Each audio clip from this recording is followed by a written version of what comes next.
So yan mga idol, mga pala-friends, at papagawa natin yung starter nito. Ayaw gumana yung starter. Honda CB125 mga pala-friends. Ito may problema mga pala-friends. So pabubuksan natin sa ating pinagkakatiwalaang mekaniko. Big shout out mga ka-Honda CB125. Starter may problema. Tingnan natin. Yan o mga idol, bumili tayo sa tindahan Square Park. Ito ang papalitan. Ang tawag daw dito ay carbon brush. So yan mga idol, at itong matukoy na yung problema ng ating starter. Yan, kinakalas na yung ating nut. At para mabuksan yung pinakang starter niya. Diyan kasi nakalagay yung starter ng CB125 na starter mga idol. Yan lugar na yan o. So bubuksan yan mga idol. So bebehin nyo ating vlog. Right.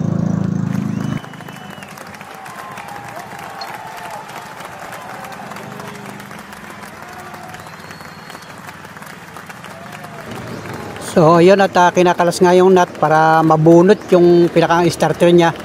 At mabuksan ng tuluyan mga pala-friends. So medyo talagang matagal itong buksan mga idol. At yun mga idol, at kailangan sahuran ng pansahod ng langis kasi ay tutulo ang langis dyan pag yan ay binunot yung ating pinakang starter. Kaya kailangan nakaabang yung sahudan ng langis mga pala-friends. So yun mga idol, at natagkal na yung mga tornilyo. Ay di i-ready na at bubunutin na ito mga idol. Itong hinahawakan ko ito, bubunutin natin yan para tuluyan ng maikalas yung yan o. Natatagkal naman siya mga idol, dahan-dahan nga lang, medyo mainit kasi ay ginamit natin ito kanina. Yun yan, mabubunot yan mga idol. So yan nabunot na natin yung pinakang starter ng CB125. Alright, so yan, at ayusin na yan mga idol. So yan, at yan nakita naman ninyo na talagang tumulo yung langis. Bahagya lang ang tulo niya mga idol. So kailangan na rin nating palitan yung langis sapagkat napansin ko maitim na rin. So mamaya pagkatapos mag-change oil na rin tayo mga idol para yung ating langis ay mapalitan. Alright, at yan na nga mga pala-friends, binubuksan na. Kailangan lang ay marunong talaga yung magbubukas nito. At ito naman ay pinagkakatiwala nating mekaniko. So yan, tinatandaan niya yung pinakanladod para pagbabalik o pagbubukas ngayon at pagbabalik mamaya ay doon pa rin itatapat mga idol. So yan yung mga teknik ng ating mga mekaniko, na ating mga pinagkakatiwalaan mga idol. So subaybayan nyo at titingnan natin ang pagbubukas ng ating starter ng CB125. Siguro kahit anong mga uri ng motor na may starter, ganito rin siguro ang pamamaraan ng pagbubukas mga idol. Alright, let's go mga katoda, mga ka-tricycle, mga kagulong. So yun, at medyo mahirap kang buksan mga idol. Kailangan ay meron kang sakto talaga na back rings na pang bukas nitong tornilyo na ito. Kasi ito napakaliit mga pala-friends, at kailangan ay maayos ang pagbubukas. So yan, at nang mabuksan na mga idol ay di yan, patuloy nating pagmamasdan ito mga idol para makita natin kung ano ba ang laman niyang starter na yan mga idol. Ayan na, binubuksan na mga pala-friends.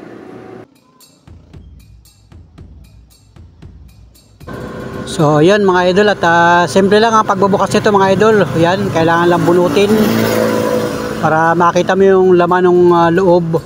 So pag ikaw ay hindi sanay, kailangan ay medyo tatandaan mo rin yung mga tinatagkal natin para hindi ka maligaw pagbabalik mamaya mga idol.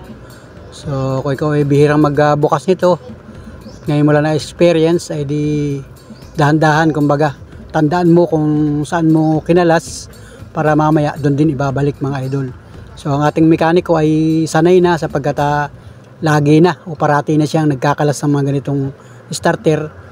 Kahit anong klaseng motor mga idol na mayroong starter, lagi ko na rin ito nakikita na nagbubukas ng mga ganito.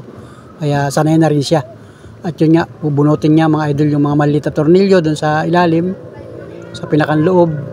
At nandun yung sunog na bahagi. Yung papalitan natin ang tawag daw dito ay carbon brass. So doon sa mga eksperto dito ay hindi ko rin kabisado yung eksaktong pangalan niya. Pero yung pala natatangos talaga mga idol, carbon brass. Yun. At nakita nga natin na talagang yan sunog talaga yung kinalas niya. Yan, yung hinahawakan natin na yan. Yun. Ipapakita ko sa inyo yung bahagi. Kung ano ba yung pyesa na yan mga idol. So yan, pagmasdan nyo, talagang nga pala sunog mga idol. Natangos na siya at nasunog. So naputol na, kaya hindi na siya nagko-contact mga Panuli friends. So yan nga, at meron na tayong bagong binili. So yun, lilinisin lang yan mga idol, tapos ibabalik na uli. At ganun pa rin ang pamamaraan ng pagkakabit. Kung ano nga yung kinalas kanina ay di ibabalik uli yung mga tornilyo. Saka ito kumpara dyan sa luma at saka dun sa bago, halos parehas naman mga idol. Yan nasunog talaga. Yung kabilang part ay hindi naman sunog, pero yung kabila ay talagang totally putol na at saka lumiit na mga idol. So yan pala yung kailangan paltan. So yan mga idol, at talagang yan, napakaliit na. So papalitan na ito ng bago mga idol, yung carbon brass na yun. At yan niya, linilinisan niya. So pwedeng panghugas pala dyan ay gasolina mga idol, para medyo malinisan siya bago siya maikabit ng tuluyan. Alright, yan, tuloy-tuloy tayo sa ating panunod rito mga idol. Para magkaroon kayo ng idea sa mga ka-tricycle natin, mga kagulong, yung may mga motor na ginagamit. Pag ang problema nyo yung CB125 starter, baka ito yung problema ninyo. Patingnan nyo sa mga ekspertong mekaniko na pinagkakatiwalaan ninyo. Baka naman hindi ito ang problema, may problemang iba, di mas maganda na yung na-share ko sa inyo yung pagpapalit ng carbon brass ng CB125 starter mga idol. Alright, at yan na, ililinisan na. Maya-maya ikakabit na uli yan. So yun mga katoda, mga katricycle, at ito palang ganitong starter ay pwede pala ito hugasan ng gasolina. Kahit yung purong gasolina mga idol, mag-provide kayo ng kaunting gasolina at pwede pala itong hugasan. Kasi mabilis siyang matuyo pagka gasolina ang gamit nating panghugas. So yan, nililinisan nga mga idol, para mawala yung alikabok at saka yung mga grasa-grasa, yung mga natuyong gasolina, natuyong langis. Yan, para pagkakabit ay talagang tiyaga ng pagkakabit nito mga idol.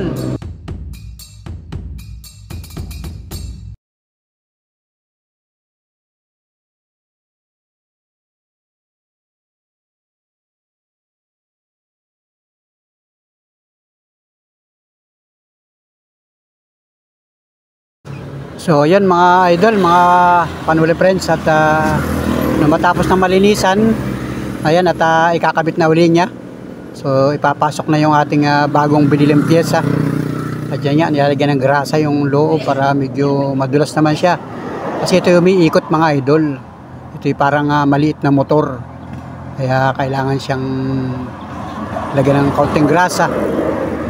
At syempre yung mga tornilyo ay kailangan ay tanda mo rin kung saan ibabalik. Ito yung ating bagong binili na pyesa. At kasukat naman mga idol. So pareha siya. Kahit ibang brand ang kanyang pyesa, ito pala pwede rin sa Weave, pwede rin sa Honda CB.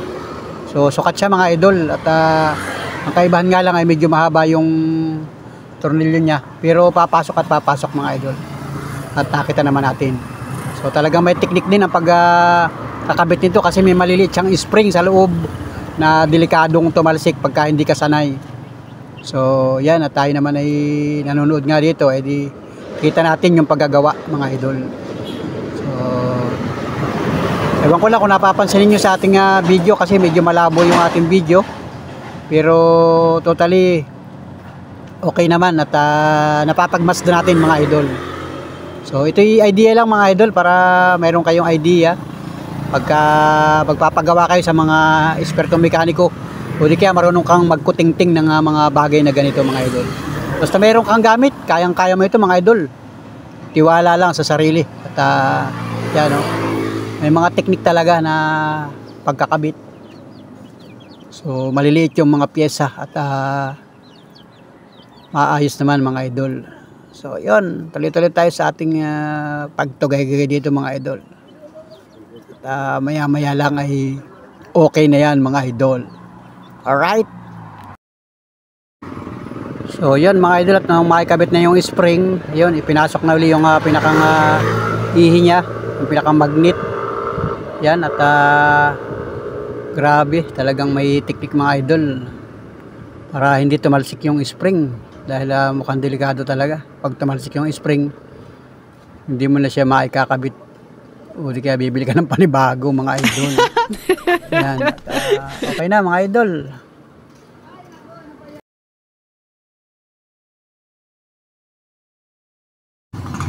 So yan mga idol, at buo na uli.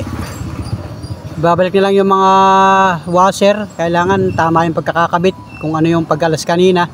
Kaya kailangan tandaan. Kasi ay baka may malimutan tayo na washer o di kaya isang tornilyo. Yun, ganun lang kasimple mga idol. At ibabalik na yung cover. Yan, ibinabalik na yung cover. At buo na siya mga idol. So mamaya i-testingin natin ito kung ano magiging resulta nito mga idol. So ganun lang mga panola friends. Kasimple ang magbukas pala ng starter ng Honda CB 125. So sabi ko nga, kahit anong klaseng motor yan, pampasada man o service, at nagka-diferensya yun yung starter, baka ito yung problema. So patingnan sa mga ekspertong mekaniko mga idol. At yan may maobserbahan mo. Yan, kilabit na yung cover. At ayan, yung pinakanlalod, yung tanda kanina, kailangan pantay. At yan, i-adjust ng konti mga idol. Mukhang baligtad yung pagkakabit. Yun. Kaya kailangan talaga tandaan ko ano yung pagkakalas kanina. Eh, yun pa rin yung pagkakabalik mga idol. Alright. So yun mga idol, at ikakabit na yung tornilyo. At okay na ito, hihigpitan na lang. Tapos ay finish na mga idol. Tapos ibabalik na doon sa makina. Alright. Okay na ito mga idol. So yan mga idol, gano'n lang kasimple pala magbukas ng starter ng CB125. So ganyan lang siya kaliit mga idol. At okay na, napalitan na siya ng bagong carbon brass. At ngayon, ibabalik na siya doon sa mismong makina. Alright, let's go. So yan mga idol, mga panola friends, at okay na, buo na yung ating starter. So ibabalik na uli. At yan naman ay parang isinusuksok lang sa dyan mga idol, kasi dyan ay merong wheel seal. At yan nga, ibabalik na yung cover, kasi ang CB125 ay talagang may cover siya. Kailangan mo kalasin yung cover bago mo mahugot yung pinakang starter niya mga idol. At yan nga, binabalik na natin at tayo mismo ay katulong para mas mapabilis ang pagkakabit o pagbabalik ng ating Honda CB starter. So yun mga idol, mga palabreds, thank you. At yan, itestingin na natin mamaya yan kung gagana ba siya mga idol.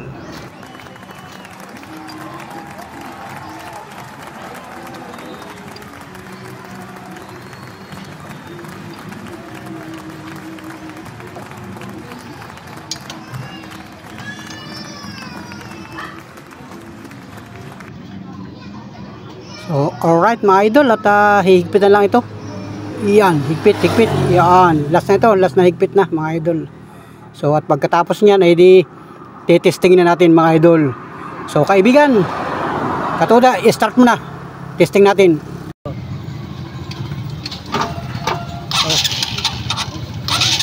Ayos. Okay, pineda na. Ayos. Wow. Ganda. One click ano. Ilan talagang kanyan.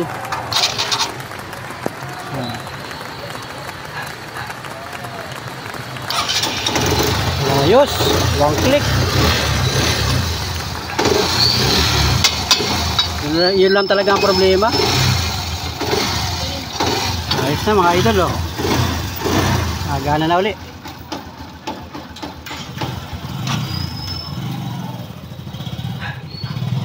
Isa pa. Yun. I need somebody who can love me and my worth. No, I'm not perfect, but I hope you see my worth. 'Cause it's only you, nobody knew I put you first. And for you, girl, I swear I do the work.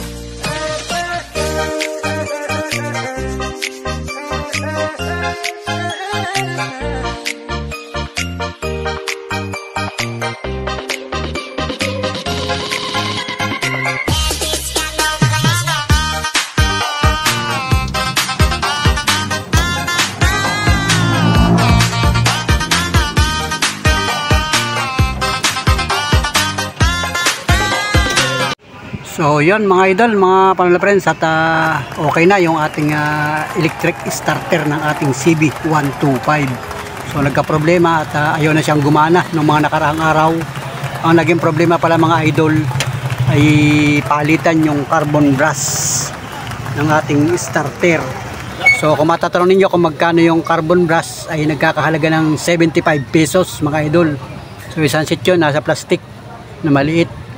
At yung pinakang labor natin doon sa mekaniko nang hingila sa atin ng halagang 150 pesos. So yun lang yung ating gastos at saglit lang niyang ginawa mga idol. At ngayon okay na uli ang ating CB125 pampasadang tricycle ni Panole. Alright, at gumagana na uli yung ating starter mga idol. Alright, let's go.